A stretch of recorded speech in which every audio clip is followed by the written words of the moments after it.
Agarwal ji. First, there will be opening remarks and a presentation by Shri Love Agarwal ji. This will be followed by Dr. V.K. Paul making a presentation and giving his comments. Then we will take some questions. Over to Love Agarwal ji. Good evening friends, हम आपको अब Covid की वर्तमान परिस्थिति के बारे में बताना चाहेंगे। अगर हम देखें आज की स्थिति तो पाते हैं कि देश में करीब 15.65% एक्टिव केसेस हैं, यानी कि around 37.1 lakh cases active cases में हैं।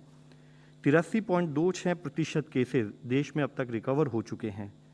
यहाँ एक विषय हम आपकी दृष्टि में यह भी लाना चाहेंगे कि अगर हम 3 मई से देखें तो 3 मई पर देश में 17.13% एक्टिव केसेस थे, जो कि अब घटते घटते 15.65% हो गए हैं।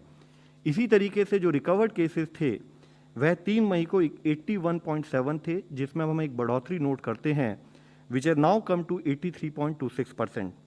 इसी के साथ ही हम एक और जो नोटिस करते हैं कि 3 मई से हमारे देश में रिकवरी 3 मई से जो हम देखते हैं कि 3 मई से रिकवरी जो है वह बढ़ती जा रही है और विज़ावी द केसेस जो हमारे एक्टिव केसेस जो हमारे देश में रिपोर्ट होते हैं। इसके साथ ही हम देखते हैं कि पिछले 24 घंटे में देश में 3,62,727 केस रिपोर्ट हुए हैं। यहाँ पर भी हम एक ट्रेंड पा रहे हैं कि देख रहे हैं कि पिछले 3 दिनों से देश में केसेस में एक प्लेटोइंग महसूस होती है। और साथ ही एक और विषय हम आप लोगों की दृष्टि में लाना चाहेंगे कि अगर हम पिछले कल का डेटा देखें तो पाते हैं कि देश ने पूरे देश में ही पहली बार हाईएस्ट नंबर ऑफ टेस्ट किए 19.83 लाख, और साथ में हमारे देश में पिछले 3 दिनों से ओवरऑल केस पॉजिटिविटी में कुछ कमी पाई गई, जो कि 20% से कम अब हमारे देश में ओवरऑल पॉजिटिविटी पिछले 3 दिनों में नोट की गई है। इसके साथ ही हम देखते हैं कि हमारी देश में करीब 12 स्टेट्स ऐसी हैं जहां पर कि 1 लाख से अधिक आज एक्टिव केसेस हैं। 8 स्टेट्स ऐसी हैं जहां पर 50,000 से 1 लाख एक्टिव केसेस हैं और 50,000 से कम वाली 16 स्टेट्स हैं। इसमें मुख्य विषय हम आप लोगों की दृष्टि में लाना चाहेंगे कि पिछली प्रेस ब्रीफिंग में हमने बताया था कि देश में ऐसी 13 स्टेट हैं, जिसमें बिहार भी एक स्टेट थी, लेकिन आज बिहार में 1 लाख से कम एक्टिव केसेस हैं। साथ ही उस समय हमने बताया था कि करीब 6 स्टेट्स ऐसी हैं जहां पर कि 50,000 से 1 लाख एक्टिव केसेस हैं, लेकिन एक स्थाई पर बिहार में केसेस एक्टिव केसेस में कमी पाई गई। दूसरे स्थाई पर जम्मू और कश्मीर के केसेस बढ़कर 50,000 से 1 लाख के बीच में होने की वजह से टोटल 8 स्टेट्स में ओवरऑल एक्टिव केसेस पाए गए हैं।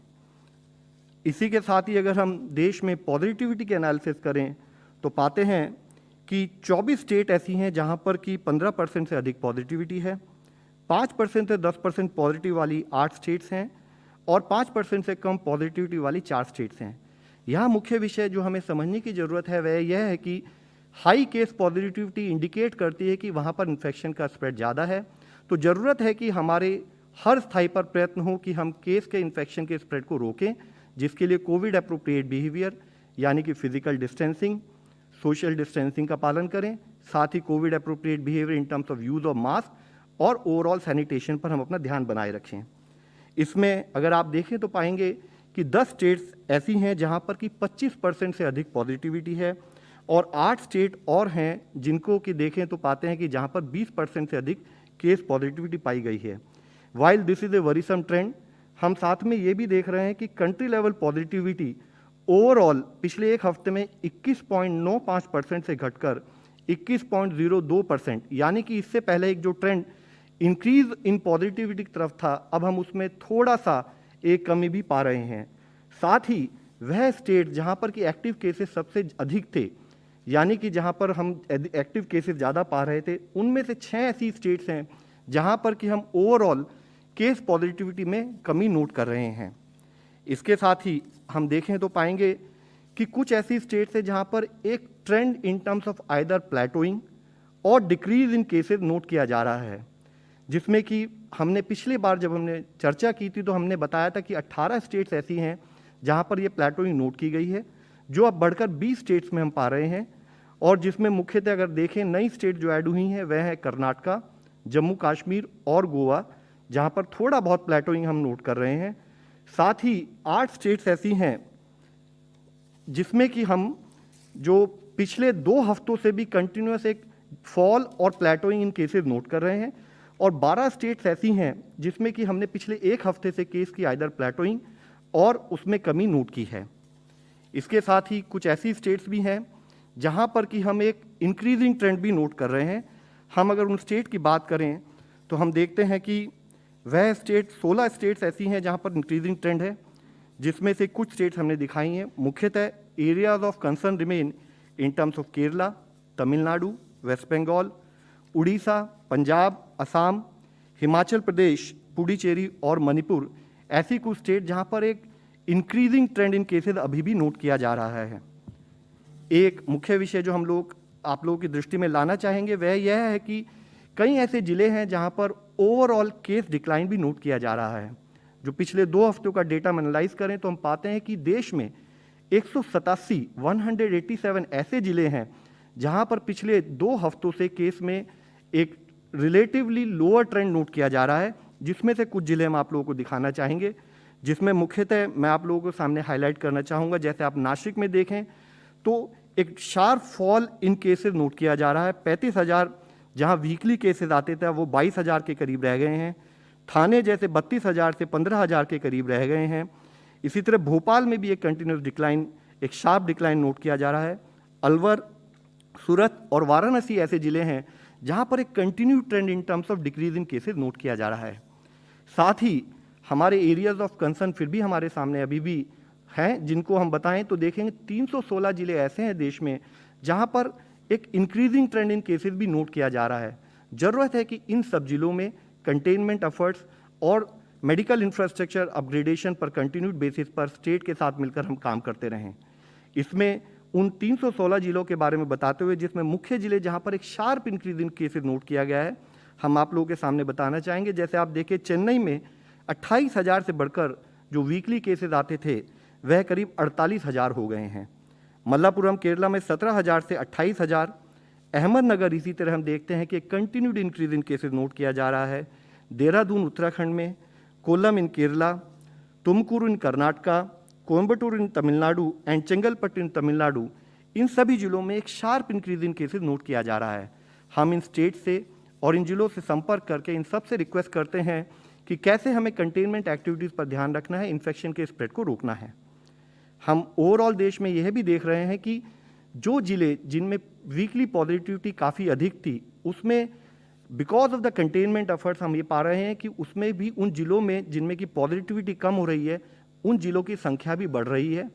जैसे कि हम देखें तो 22 से लेकर 28 अप्रैल तक अगर देश में ऐसे 125 जिले थे जहां पर वीकली पॉजिटिविटी एक डिक्रीजिंग ट्रेंड नोट किया जा रहा था, वह जिले बढ़कर 29 अप्रैल से 5 मई को 182 जिलों में कन्वर्ट हुए। और अब एक पॉजिटिव न्यूज़ के सामने 6 से 12 अगर मई का हम डेटा एनालाइज करते हैं तो ऐसे 338 जिले हैं जहां पर एक स्थाई पर टेस्टिंग में कमी नहीं हुई है, लेकिन साथ ही ओवरऑल पॉजिटिविटी में डिक्रीज नोट किया गया है। हम अगर वैक्सीन की परिस्थिति देखें तो पाते हैं कि देश में 17.72 करोड़ डोजेज अब तक लग चुकी हैं, जिसमें से 34.81 लाख डोजेज जो हैं वो 18 से 44 ग्रुप के लोगों को लगी हैं। और साथ ही जो हमारे प्रायोरिटी ग्रुप्स हैं, दैट इज पीपल अब 45 ईयर्स, हेल्थ केयर वर्कर्स और फ्रंटलाइन वर्कर्स को, जिनको कि गवर्नमेंट ऑफ इंडिया द्वारा स्टेट को सप्लाई करते हुए फ्री वैक्सीन सप्लाई किया जाता है, हम कवर कर रहे हैं। मैं आप लोगों की दृष्टि में कुछ इनिशिएटिव्स, कुछ एफर्ट्स जो कि हमारे फील्ड फंक्शनरी जो पिछले 1 साल 4 महीने से कोविड के विषय में काम कर रहे हैं, आप लोगों की दृष्टि में लाना चाहूँगा। जैसे कि मुख्यतः गौतम बुद्ध नगर में कैसे उन्होंने RWAs के साथ जो मल्टी स्टोरी बिल्डिंग्स होती हैं उनकी रेजिडेंशियल सोसाइटीज़ के साथ मिलकर उन्होंने आइसोलेशन सेंटर्स बनाए, जिसके अंतर्गत उन्होंने यह किया कि उन रेजिडेंशियल मल्टी स्टोरी बिल्डिंग में, चाहे वो कम्युनिटी बिल्डिंग हो, चाहे कोई एम्प्टी फ्लैट हो, चाहे कोई कॉमन हॉल हो, उन्हें वहाँ पर फैसिलिटी मैनेजमेंट टीम लगाकर और वॉलंटियर्स के सपोर्ट से एक आइसोलेशन सेंटर बनाया, जिसमें कि 24/7 टीम्स रहती थी और एक डेडिकेटेड हेल्पलाइन होती है जिसके द्वारा कि जो पेशेंट वहाँ पर एडमिट होना चाहें उस पर्टिकुलर कॉलोनी के, उनको सपोर्ट मिल सकता है। Required infrastructure in terms of either beds, oxygen cylinders और कंसंट्रेटर्स वहाँ पर प्रोवाइड किया जा रहा है। साथ ही पेशेंट को ये ऑप्शन दी जा रही है कि या तो आप उन पर्टिकुलर आइसोलेशन सेंटर्स में आ सकते हैं, और अगर दूसरे स्तर पर आप अपने घर में भी रहना चाहते हैं तो आपको चाहे मेडिसिन की सप्लाई हो, चाहे ऑक्सीजन सिलेंडर की डिलीवरी हो, चाहे वेजिटेबल्स और फ्रूट्स की डिलीवरी हो घर पर, वह भी कोऑर्डिनेट किया जा रहा है। इन सेंटर्स में एक और एफर्ट किया जा रहा है कि जितने भी एम्प्टी सिलेंडर्स अगर जो होते हैं वह अगर वहाँ पर जमा किया जाए तो सेंटर कंसोलिडेट करता है उन एम्प्टी सिलेंडर्स को और भरकर उनको फिर पर्टिकुलर पेशेंट्स को प्रोवाइड करते हैं। इसी के साथ ही एक और दूसरा इनिशिएटिव हम आप लोगों की दृष्टि में एक केस एनालिसिस के रूप में लाना चाहेंगे। कितना जरूरी है कि हम कंटेनमेंट पर पूरा ध्यान दें। Root cause is containment. अगर हम कंटेनमेंट पर एफर्ट रखेंगे तो हमारे केसेस नहीं बढ़ेंगे एंड टू दैट एक्सटेंट हमारा हेल्थ इंफ्रास्ट्रक्चर केसेस को मैनेज करने में सक्षम होगा। जैसे कि अगर आप देखें, रायपुर में 11% केस पॉजिटिविटी, वह एक run away spread of infection के रूप में 16.4%, बढ़ते बढ़ते 28%, फिर 44% और अधिक बढ़ते बढ़ते 54.6% तक केस पॉजिटिविटी वहां पर पहुंच चुकी थी। जब स्टेट गवर्नमेंट के स्थायी पर उन्होंने शुरू में होम क्वारंटाइन भी शुरू किया, कुछ रेस्ट्रिक्शंस लगाई, लेकिन तब भी केसेस में बढ़ोतरी चलती जा रही थी। उस समय पर जब रायपुर एडमिनिस्ट्रेशन ने स्ट्रिक्ट मेजर इम्पोज किए फ्रॉम अप्रैल 9 ऑनवर्ड्स, तब भी जैसे कि हम हमेशा बताते आए हैं कि कोई भी कंटेनमेंट एफर्ट जब हम फील्ड पर करते हैं तो उसका इम्पैक्ट आने में करीब 14 दिन लगते हैं। 7 से 14 दिन में उसका इम्पैक्ट हम फील्ड पर फील कर सकते हैं। हमें इंटरमिंगलिंग रोकने का जब पर्सनल लेवल पर काम करते हैं तो उसका इम्पैक्ट आने में टाइम लगता है। तो उसके साथ ही आप देखेंगे तब भी केसेस में एक बढ़ोतरी हुई, लेकिन क्योंकि फील्ड लेवल पर ये कंटेनमेंट एफर्ट जारी रहे, स्ट्रिक्ट कंट्रोल मेजर्स जारी रहे, इंटरमिंगलिंग ऑफ पीपल को अवॉइड किया गया, तो आज जब कंटेनमेंट एफर्ट्स वहाँ पर आज भी चल रहे हैं तो हम देखें कि 4168 की जो पीक आई थी वह कम होते होते अब काफ़ी हद तक वहाँ पर केसेस कंट्रोल हो रहे हैं। और मुख्यतः हम देखें कि जहाँ एक तरफ 54.6% केस पॉजिटिविटी थी, वह घटते घटते 19.3% हो गई है। हम आप सबसे विनती करते हैं कि हमारे लिए ज़रूरी है कि हम इन एफर्ट्स पर काम करते रहें। कंटेनमेंट एक मुख्य अप्रोच है हमारी जिसके तहत हम इन्फेक्शन का स्प्रेड रोक सकते हैं। साथ ही हम आप लोगों से बताना चाहेंगे कि क्या ज़रूरी है कि हम एडवांस एक्शन लें, टाइमली एक्शन लें, ताकि हम केसेस को मैनेज कर पाएँ। इस विषय में जैसे कि हमारे मीडिया के कुछ सहयोगियों ने ऑलरेडी इस विषय मैं फिर आप लोगों की दृष्टि में लाना चाहूँगा कि कैसे जिला एडमिनिस्ट्रेशन वाराणसी ने टाइमली एक्शन पर फोकस किया और जिसके तहत उन्होंने जब केसेस में एक बढ़ोतरी शुरू की गई, देखी गई, तो उस समय उन्होंने जो जिले में already 3 defunct liquid medical oxygen plant थे, उन प्लांट को टेक ओवर करके उनको शुरू किया।